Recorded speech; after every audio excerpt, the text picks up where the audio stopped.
Hello and welcome to Panorama, reaching you from NTA Maiduguri Zonal Center.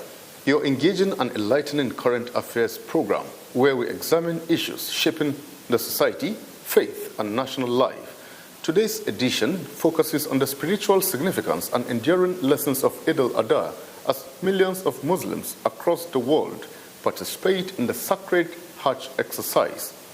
Eid al-Adha symbolizes sacrifice, obedience, devotion, unity and compassion, values deeply rooted in the willingness of Prophet Ibrahim to submit completely to the command of Allah.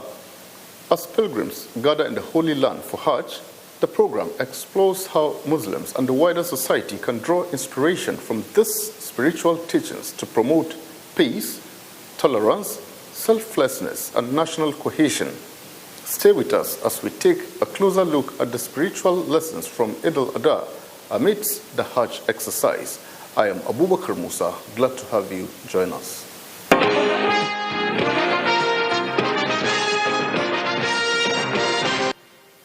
President Bola Tinubu has officially appreciated state governors for keeping faith with policy direction of his administration during the period he described as 3 years of painful reforms. The president expressed the appreciation when he received governors on Salah homage at his Lagos residence. State House correspondent Musbau Danwaha completes the report. Trying to become the president of the Federal Republic of Nigeria, it was very, very challenging. It was tough for those who are in the party with me. Different times for different stories. It feels like an appropriate time for some revelations. Winning the election against the odds, the astute politician decided on his joker.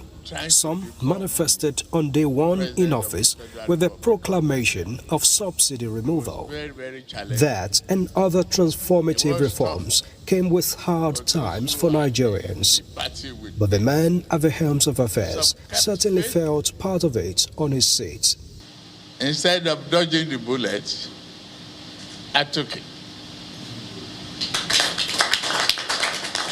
I took the punch in the chin. Very hard one. 3 years down the lane, local and international observers have adjudged the reforms as working. The president equally feels relieved, saying that Nigeria has survived with positive economic indices, while sectors such as education, agriculture and infrastructures are growing. The Sokoto Badagry, imagine how many dams on that corridor for irrigation, for farming land, for electricity. You persuaded our people to be patient, to endure these 3 years of painful reform, where we put the economy on reset. Today, the benefits is showing. Economic has recovered. Vice President Kashim Shettima, who is the chairman of the National Economic Council, and the governors commended the president for leading the country with courage and capacity. What you have done is not simply to administer a government. You have begun the difficult work of re-engineering a nation. You are reminded as the reform. It's not a banquet. It is a battlefield. It is not a picnic for the faint-hearted. It is a covenant with the future. You've shown the leadership and we're following you through. We'll continue to follow you as you go along, and we pray to God to give you the strength and wisdom to continue to lead Nigeria in the forthright manner which you have been doing. And we are here to defend your policies, to preach your message, and to let Nigerians know that we have come out from darkness and then the light is now ready to shine. The president also received the Lagos State Senate and House of Representatives candidates in the coming elections on similar visits. In Lagos, Musbao, then Wahab, NTA News. Away from that now to tell you that Nigeria's energy transition is gaining momentum. The federal government has renewed its commitment to expanding compressed natural gas (CNG) adoption nationwide as the country doubles down on efforts to leverage its vast gas reserves for economic growth and cleaner energy production. With key stakeholders from the petroleum sector lending their voices to the push, the CNG revolution appears to be moving from policy promise to practical reality. Here is energy correspondent Lydia Sampson with the rest of the story. For many years, Nigeria's energy landscape reached another significant milestone with the inauguration of a high-capacity compressed natural gas water booster station with sales capacity of 1,000 standard cubic feet per hour, reinforced by 2 CNG tube skids, delivering a combined capacity of 17,000 standard cubic meters. The facility also includes a mass conversion center equipped with trained technicians and world-class conversion kits, with the capacity to convert up to 20 vehicles and 25 tricycles daily. The commissioning of this daughter booster station is also a practical contribution to the presidential initiative on compressed natural gas (PICNG), which seeks to expand the adoption of CNG as a cleaner, more affordable and sustainable fuel alternative for transportation and industrial applications. The President released funding for the CNG project, showing his clear commitment to it. We have seen the CNG infrastructure gradually expand across the length and breadth of this country. Is this the commission of an opportunity? Is this the commission of a future where cleaner energy is more accessible, transportation is more affordable, industries are more competitive, and economic growth is powered by Nigerian gas? As we celebrate today, we reaffirm our readiness to continue working with all stakeholders to deliver impactful gas infrastructure projects across the country. So we are calling on investors. If you have your small money, put it in CNG, put it in EV, because this will continue to grow. The people that missed the opportunity when oil and gas was broken in the rocks now have an opportunity to do it while CNG is here. Central to this ambition is federal government's deliberate embrace of public-private partnerships, which officials describe as indispensable for delivering affordable transportation solutions, leveraging private sector efficiency, innovation, and capital. In Abuja, Lydia Sampson, NTA News. As part of its corporate social responsibility to host communities, the Nigerian Navy has donated educational and research materials worth thousands of naira to primary and post-primary schools in Adani in Uzo, Uwani local government area of Enugu State. The Chief of Naval Staff, Vice Admiral Idi Abbas, made the presentation in commemoration of the 70th anniversary of the Nigerian Navy. Chimaroke Ugu has more details. Anniversary of the Nigerian Navy, infrastructural intervention projects have been mapped out to develop the schools in Adani community as part of corporate social responsibility. He commended the host community for providing timely information that enhanced Navy operations within the area. There have been relative security in this part, and economic activities have been thriving in this part due to the synergy between us, that's the security agencies, then and the communities, because they normally provide information and they've been very cooperative. So we urge them to continue with that. Teachers and pupils applauded the Navy for the gesture, describing it as apt. I thank the Naval Commander for this educative outreach, and it is a kind of inspiration because those of them that are here, you have seen, you can never be a naval officer without going to school. We wish to appreciate the Nigerian Navy for this educative outreach and sensitive shot about this Navy. Also by finding us ready to give us exercise book that would aid us to improve on our note-taking and learning to become future leaders. The Nigerian Navy says it is Africa's leading maritime security provider and logistic backbone at 70. In Enugu, Chimaroke Ugu, NTA News. As part of efforts to sustain public safety and strengthen law enforcement across the state, the Lagos State Police Command has reviewed its operational activities and outlined measures aimed at addressing emerging security concerns. The command says the initiatives are geared towards enhancing crime prevention and protecting lives and property. Oluwa Bukola Akande has the rest of the report. AK-47, 1 SMG, a Toyota vehicle were recovered from them. The Lagos State Police Command says it remains committed to tackling crime and criminality across the state through intelligence-led operations and proactive policing. Commissioner of Police Tijani Fatai says the command recorded significant breakthroughs in the month of May, including the foiling of a kidnap attempt, arrests linked to armed robbery, courtesan, stealing and unlawful possessions of firearms, as well as the recovery of arms, ammunition and stolen vehicles. The commissioner noted that while the command recorded notable successes during the period under review, effort to apprehend other fleeing suspects continues across the state. Not less than 10,000 policemen have been deployed across the state. If you look at it critically, you see that there has been visibility of policemen across the state, all over the place. Tijani assured residents of sustained security operations across the state and urged members of the public to continue supporting the police with timely and credible information. To assure all Lagosians there will be no hiding place for criminal elements within the state.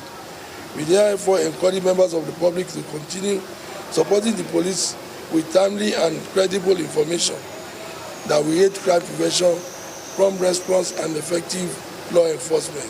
The command says all suspects will be charged to court upon the conclusion of investigations, while efforts continue to apprehend other fleeing suspects connected with the various cases. In Lagos, Oluwa Bukola Akande, NTA News. Joint Task Force Northeast Operation Hadinkai have rescued 92 kidnapped victims from Boko Haram ISWAP terrorists along the Buratai-Kamuya Road, Biu local government area, Borno State, on Saturday, 23rd May 2026. A statement by the Media Information Officer, Operation Hadinkai, Lieutenant Colonel Sani Uba, says the rescued victims, comprising 52 males, 33 females, and 7 children, along with 8 vehicles, were apprehended. Troops also detonated 3 IEDs along the Bula Zarma Mangari general area. If you're just joining us, this is Panorama on the Nigerian Television Authority. We have more reports. We hope you are still on to Panorama. Eid al-Adha and the Hajj pilgrimage remain among the most significant pillars of Islam, reminding the Muslim Ummah of the obedience, faith, and sacrifice demonstrated by Prophet Ibrahim, his son Ismail, and his wife Hajara. Beyond the celebrations and pilgrimage rites, they carry profound spiritual lessons that continue to shape the faith, character, and future of Muslims across the world. Umar Jumbarima tells us more on the significance of this spiritual rites. The willingness of Prophet Ibrahim to sacrifice his son in obedience to Allah highlights the importance of total submission to the will of God. The lesson encourages believers to trust Allah in all circumstances and place obedience to Him above personal desires. Eid al-Adha also teaches Muslims the value of sacrifice, not only through the slaughtering of animals, but by abandoning evil habits, selfishness, pride, and greed. Prophet Muhammad ﷺ has encouraged us that anyone who slaughters his ram, he should divide the ram into 3, one for himself, one for future use, and one to his neighbors and the people who were not able to sacrifice a ram. Likewise, the Hajj pilgrimage demands sacrifice of comfort, time, and wealth, reminding Muslims that spiritual growth requires commitment and self-discipline. Al-Eid al-Adha, when it comes with lessons that we should continue. We shouldn't just stop because Dhul Hijjah has passed, or 10 days of Dhul Hijjah has passed, because the God of Dhul Hijjah is the same God of all the months. So we should continue with all the good things we are doing, and certainly we'll have reward for it. During Hajj, millions of Muslims from different nations, races and social backgrounds gather in unity, dressed in simple white garments known as ihram, standing equal before Allah. This reflects Islam's message of brotherhood, equality and righteousness above status or wealth. Eid al-Adha teaches Muslims the importance of supporting the needy and using their blessings to uplift society. These enduring lessons continue to inspire believers to strengthen their faith, build good character, and live according to the teachings of Islam. In Maiduguri, Umar Jimbarima, NTA News.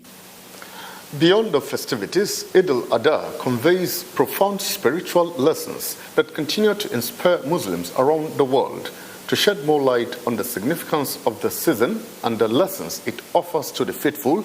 We are now being joined by Dr. Ali Waziri, Chairman of the Jibwis Youth Preaching Committee, Borno State. Compliments of the season to you. Thank you so much. Thank you for having me. All right, Dr. Waziri, Eid al-Adha and Hajj are rooted in the story of Prophet Ibrahim's obedience to Allah. Now, what lessons can Muslims today learn from his unwavering faith and submission? Thank you for having me once again. There are actually a lot of lessons to learn, especially as it regards obedience and faith. As you rightly said, this festivity or festival stems from the willingness of Ibrahim alayhi salam to sacrifice his son out of obedience to Almighty Allah. So this demonstrates that a true faith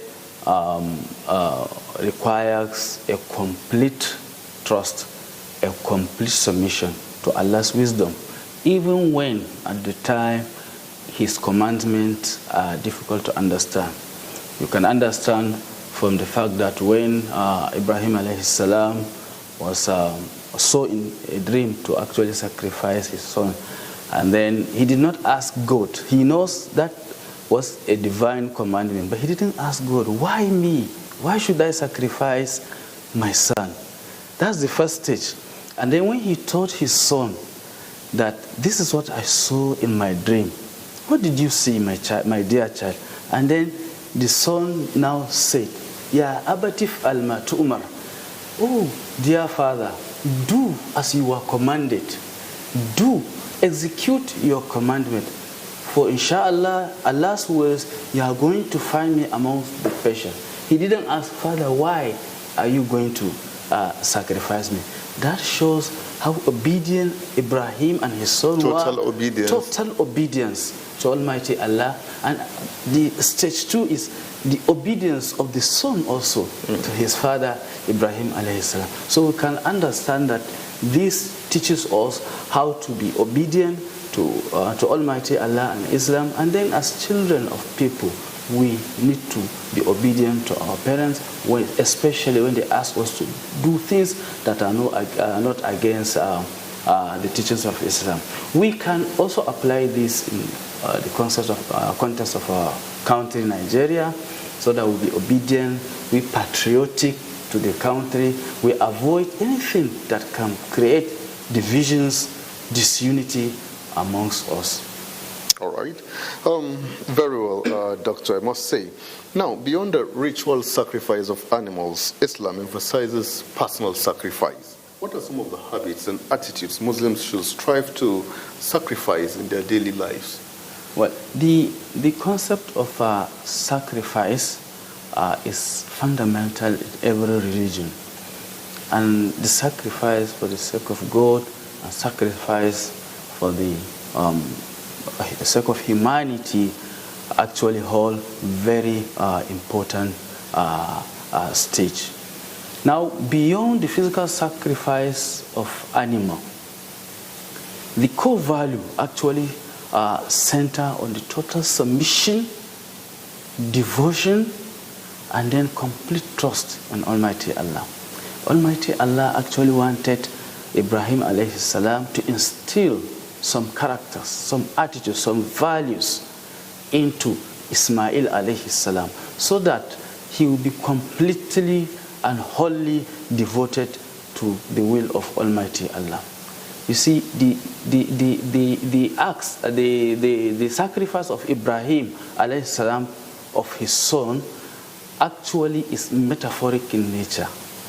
It is actually slaughtering of the inner self. Hence, the slaughtering of the inner self, selflessness, self-compassion, and then Satan influence on us is far, far better than any other sacrifice. Therefore, as Muslims, we learn how to do that, how to sacrifice our inner selves to be better Muslims, to live in harmonious relationship with other faiths, to be good ambassadors of Islam wherever we find ourselves, and then to also be of good behavior in our communities, in our places of work, and wherever. So this sacrifice actually embodies the inner sacrifice of oneself.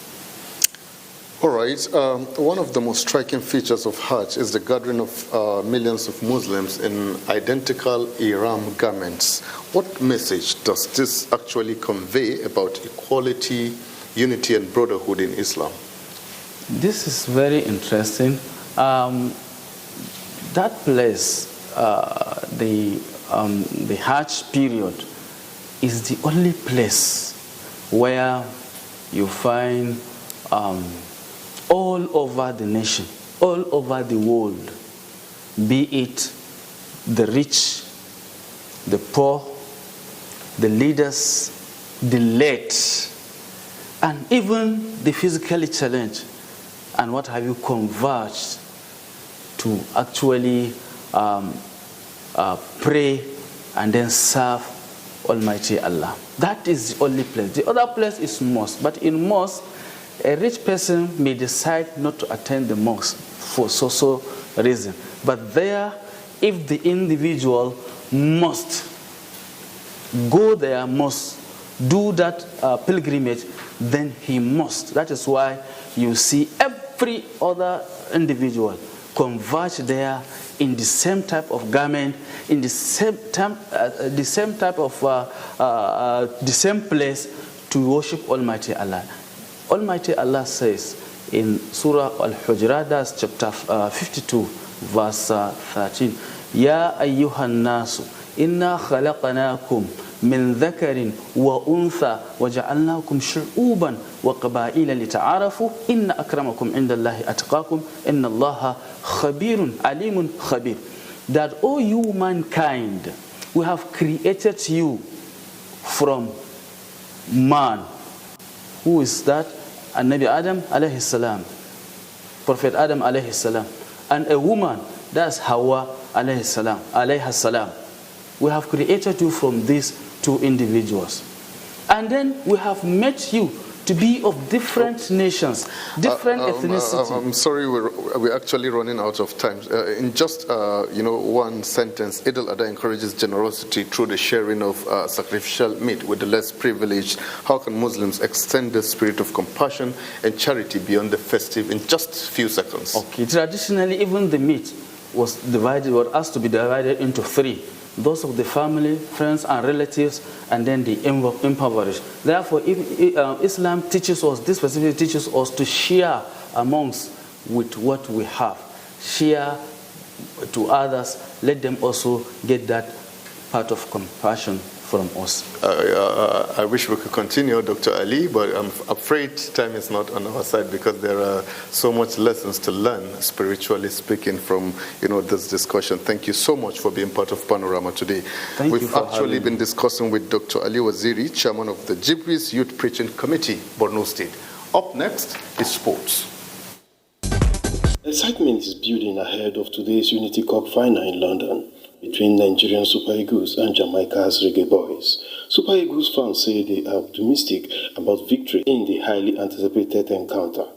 Nigeria booked their place in the final after a convincing 2-0 victory over Zimbabwe in Tuesday's semi-final, while Jamaica also advanced to set up a repeat of last year's dramatic title clash between both sides.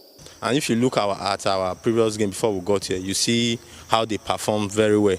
And I believe same effort they are going to put in this final to make sure they regain the victory. Prior to that last game, I think we have something. We have something to offer. The team have something to offer. So for the finals, I have confidence in the team, considering their last match, how they performed. I'll not rate us.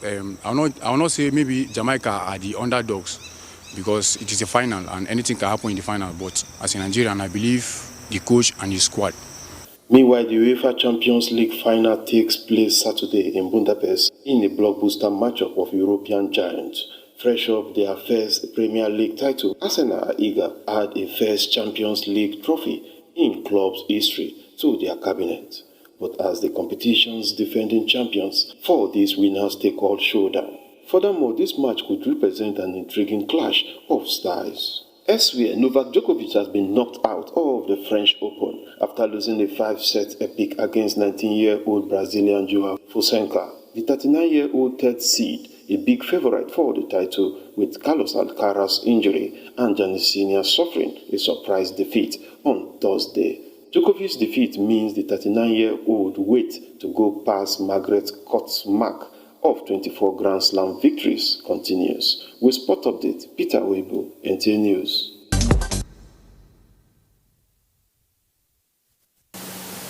And that is how it has been on Panorama today. On behalf of myself and the whole team, I am Abubakar Musa saying do enjoy the rest of the Eid al-Kabir celebration.